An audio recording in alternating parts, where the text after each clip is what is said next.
Welcome to MedHeads, the weekly show that brings a biopsychosocial focus to issues of the day, along with special guests who will showcase their expertise and enthusiasm about their field of practice. Your host, Dr. Ferghal Armstrong. Hello everyone, my name is Dr. Ferghal Armstrong and welcome to MedHeads. Today we have one of our regular speakers, Maree Eisma. Hello Maree, how are you? I'm really well. How are you? I'm good. So I thought today we'd talk about trauma and how it relates to substance use and substance use disorders. What are your initial thoughts on that?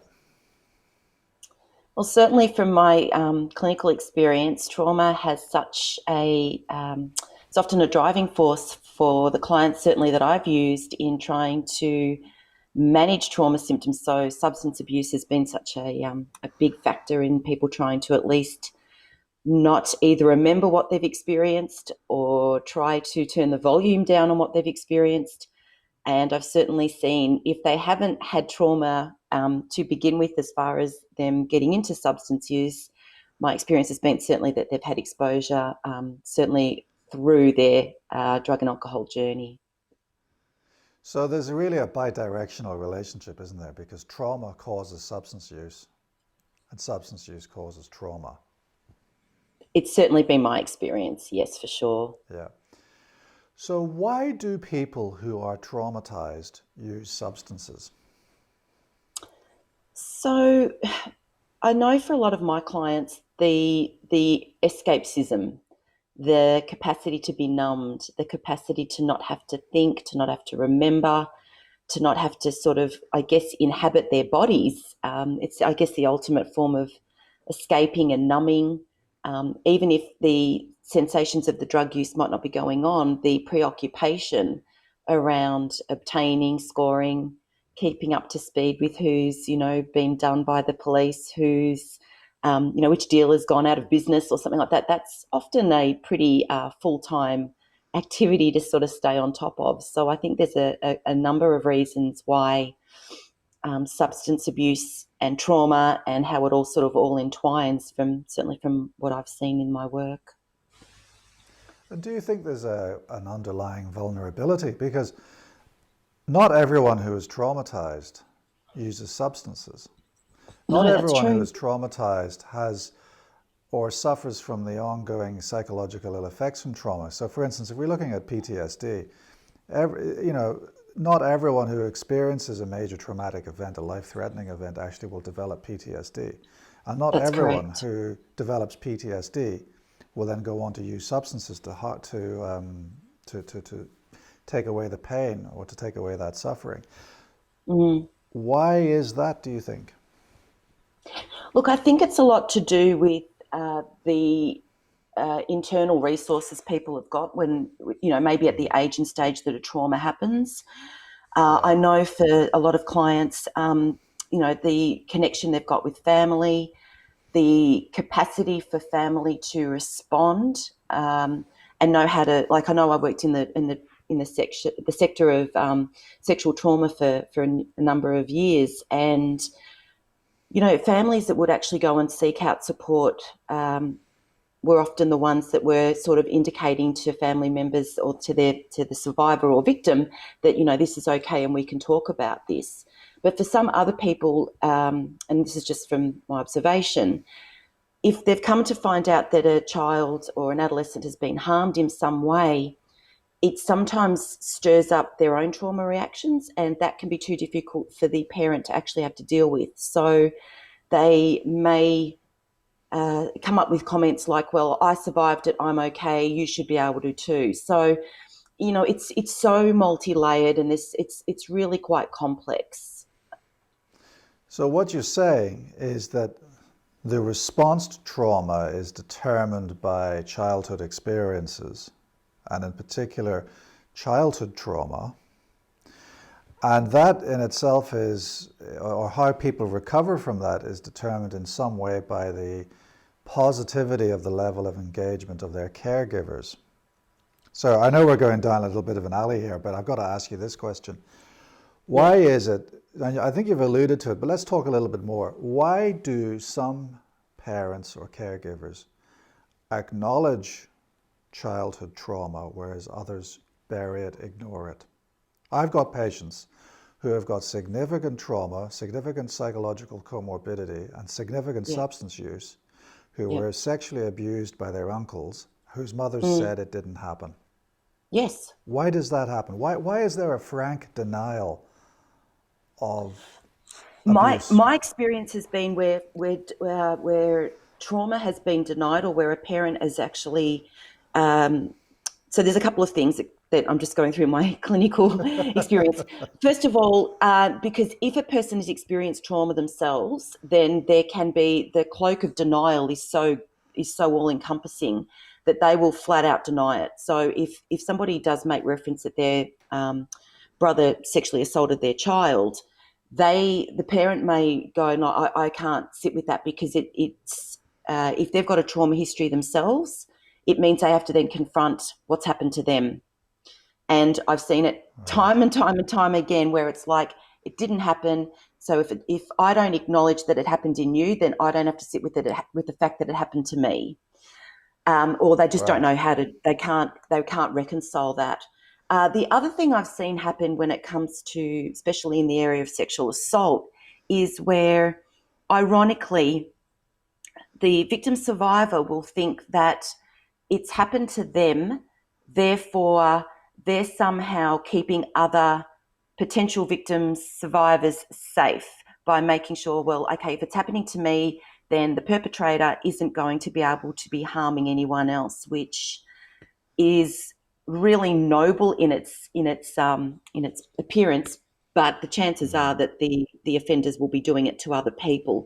I've also seen intergenerationally where if say a 12 or 13-year-old girl has been sexually abused by her father, then her mother goes on to start up another relationship, and where the second person ends up being a perpetrator. There seems to be this belief that then if that person then goes to have children, that the person who's perpetrated the sexual assault will stop and not do it to their own to the children that they go on to have.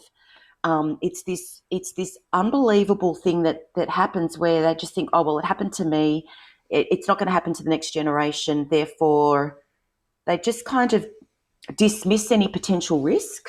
I know it sounds like a bit of a phenomenon, but it actually happens. So why do people dismiss the risk? Is it because they? I suppose what I'm really asking is, why do people put their head in the sand when they're confronted with a crisis? I don't Generally, know why whether. do people put their head in the sand? I suppose, is it a defense mechanism? Is denial Oh, an appropriate defense? Well, a defense mechanism that is being used in this situation. I would absolutely say yes. Even though, like, Yeah, when we come around the flip side, we go, well, how could that happen? But it does yeah, happen. And as I said, in it the does happen. instances Yeah. where there's intergenerational stuff that's gone on, when people will then say, oh, but then I found out that my daughter, was being harmed by the granddad. It's Yeah. it's like astonishing to them. They somehow seem to think that this um, sexual abuse somehow has a duration or a time frame, that all of a sudden someone just stops doing it, which Yeah. can leave people really kind of disillusioned and very upset when they come to realise that then another generation has then been impacted. So here's a question which you may or may not want to answer: is, can a leopard change its spots? Can a perpetrator of sexual abuse stop? You may not want to answer that question.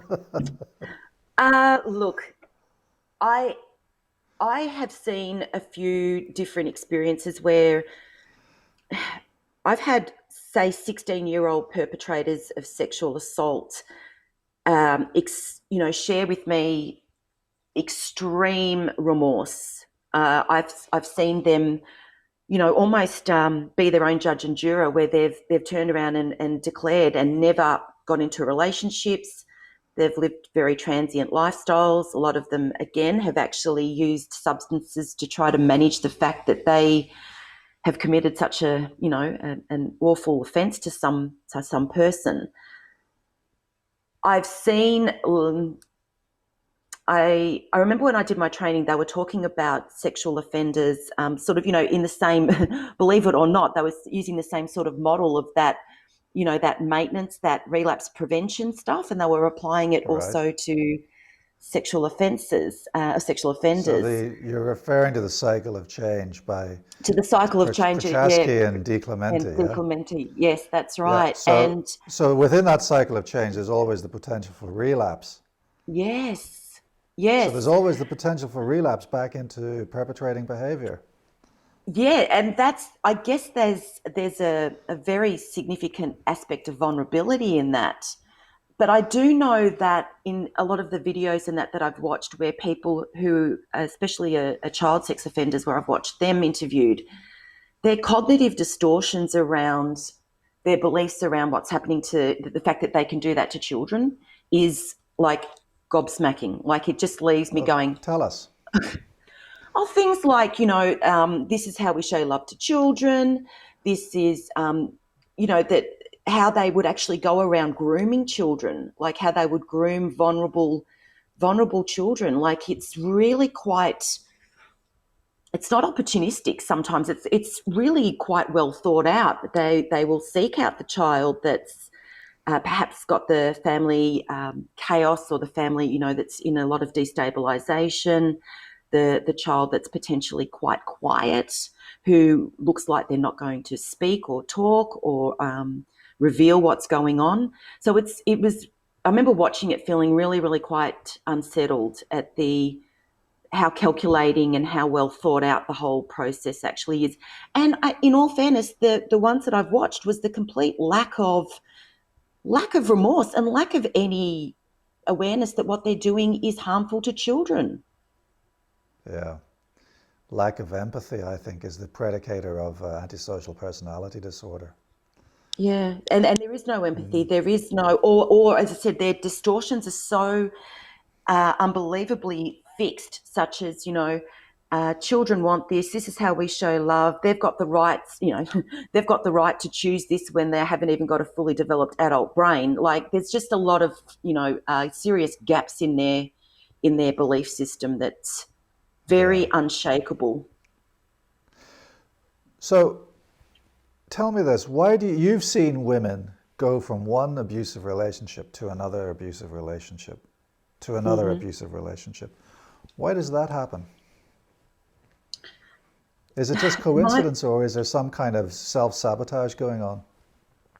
I often wonder, whether there's these. Um, so some people, we know that. Well, my experience has been that usually within the first 6 to 12 to 18 months in a relationship, usually it's easier for someone to put their best foot forward. And I'd love to know your view on this too, Fergal. When somebody first meets somebody, we've got all these lovely chemicals running through our body, which really actually isn't that dissimilar to substances anyway. The way that our own bodies can create these woohoo chemicals when we feel like we're in love. All the Yeah. oxytocin and all those other lovely chemicals. And I think some people chase that same thing, or they're chasing the belief that somehow they can get it right this time. It's going to be different this time. And I also wonder too that sometimes people step out of this sort of situation that they think was intolerable, and they've moved into something else that might tick a few other boxes, but it's got its other deficits. And then just seems to be this kind of constant calibration of, oh, well, it's not as bad as this, or it wasn't as bad as that. And they kind of, again, using those sort of justifications. That's certainly been my observation in the experience with women. Sometimes it's a big Mm. self-esteem thing. Sometimes, especially when I've worked with, and I've worked with many women who have got histories of being sexually assaulted, being sexually abused, and then they've gone on to potentially work in the sex industry. So they've either worked as, erotic or exotic dancers, or they've worked worked in the area of prostitutions and stuff like that. So a lot of it, you touched on before about self-worth and guilt and shame and all of that. And I think there's a connection with that, very much so. It's almost like See, if I they want, declare themselves as unlovable, then it's Yeah. kind of like that is the mindset that, and of course, what will they attract? They're likely to attract somebody who equally will facilitate that script that they've got in themselves anyway. So what you're saying then is there is a certain amount of self-sabotage in the fact that people who are vulnerable choose partners who are going to prey on them. That's essentially I what think it, you've I just think said. I think it's unconscious. It's certainly not an Yes, intentional. I don't know anyone who walks indeed up and not. puts up a no. They don't put up a billboard saying, "Hey, wanted, come here. I want some Yeah, trauma." But I do yeah, believe it's part of the cycle unless we actually really look at the way that we put boundaries in, the way that we, the little things start getting left to slide, and people don't own their truth, and then all of a sudden they're in this experience where they haven't put down firm, boundaries. But has that been your experience in what you've seen too, Fergal? Like, I'm Well, curious to know from your perspective. yeah, I think there's a complex interplay between low self-efficacy, low self-esteem, Mm-hmm. and unmet need and Mm. validation. I think a lot of predators have highly developed skills in projecting validation, Mm. which I think is particularly an attractive quality in people who are looking for external sources of validation. And I think it all goes very well until the predator then comes across an unmet need, and then it all just goes into chaos and abuse and trauma, etc. Mm. I mean, some of the most charming people I know are people with antisocial personality disorder. Oh, very much so. And So they that can make that somebody feel like $1 million if exactly, exactly, if they're already feeling from that deficit. And that's where, exactly. whenever we're doing work with survivors or people who are either leaving abusive situations, is really around, and it's a very difficult concept for a lot of people to get their head around, and it sounds confrontational, but the reality is that no one's coming to save anybody. And the best Yeah. relationship that we can ever really start to form is with ourselves. Mm. Instead of walking around with this Yes. kind of bucket that needs to be filled by other people, there's this Yeah. kind of paradigm shift that we really need to be encouraging people to get, which is that people actually need to be able to put themselves first. And of course, then we get into this big battle of, oh, well, then you're just a selfish, you're selfish. It throws into a lot Mm. of beliefs around what does it mean to be, the stereotypical images of gender. But really, Mm. when we walk around thinking like we should be actually getting people that just simply enhance our world, not fill it, not complete it, and not be our other half, which is this kind of Yeah. mindset. Oh, I found my Yeah. other half. Yeah. Yeah. There's an idealized dependency, I think, that is going on there as well. This is what I say to a number of people that happiness has to come from within. You cannot have no, you cannot expect anyone else to give you or provide you with happiness. It is something that it's got to come from within. And really, unless you have this internal locus of happiness, this internal locus of control, you are vulnerable to being preyed on by those who understand how to feed you validation. I couldn't have said it better. That is precisely, certainly in the work that I do with people, you're right. If people are walking around with the please fill me up sign, it's essentially, it's going to it's going to throw the scales out. But it's hard Yeah, because people have got, it seems to be this thing that, and if you take it even back to, the stories and the books that, well, girls certainly grew up, I certainly grew up with it in my time, is the Rapunzel being saved from someone while she's up in the tower, yeah, the Cinderella, the Snow White. There, yeah, thank goodness, I think there's been a bit of an awareness around what kind of very subtle messages are we sending to people, especially particularly women, that we're going to be saved by some person on a white horse, and it sets this unmet need, and it sets up an expectation that I think leaves exactly, feel like you said, those with sort of antisocial personality traits, or if not a disorder, marching on in. They're usually the ones that are on the horse. exactly. Yes. So we really have digressed. We were going to be talking about substance use disorder and how this interacts with trauma, but where do you see trauma in that relationship between a perpetrator and a victim, and where do you see substance misuse in that space? For me, I'd often say it's the experience of shame the feelings of guilt. And ironically, it's that I knew it's almost one of the things I've been sort of become very aware of is when people beat up on themselves for the fact that they turned a blind eye to their inner knowing. Ironically, it's that I knew something was wrong, but I didn't want to. I wanted to dismiss it. I should have known better. All the writing was on the wall. I discounted myself. I discounted my own perception on things. I disregarded my real, true-facing north compass. Like that's the irony of what comes out in a lot of the work that I do with people, and Right. that's what I think a lot of people get So stuck on because they don't trust themselves after that. is that where the guilt comes on and the sense of personal responsibility for others' abuse? Is that where it comes from? I'm responsible It's for being possible. abused because I didn't do X, Y, and Z, or I didn't Oh, recognize yeah. X, Y, and Z. Yeah, and look, in trauma work, we often know that there are certain belief systems that, come under the category of things like, I'm responsible, I'm not safe, I'm vulnerable, and there's sort of a cluster of different um, belief statements that sit with that, and often that links back to beliefs that were formed in early childhood. So in some ways, it becomes like an affirming. Oh, here we go again. See, this is what happened when I was 5, or this is what happened when I was 7. This is all very familiar. So if those same core beliefs or those same perceptions start to become resurfaced, it can become again that reaffirming. Oh, see, this is what's always going to happen, and it's not always the case. But we need to be able to be really aware of what are those driving cognitions that are feeding this. One of the concepts that I think about in terms of the ability to say no to drugs is resilience, personal efficacy, and internal locus of control. And we do know that people who have been the victims of abuse as children lack resilience. So I wonder how much of substance misuse in the context of trauma is a result of the trauma itself, or really rather as a result of the lack of resilience. I'd say there's a direct relationship.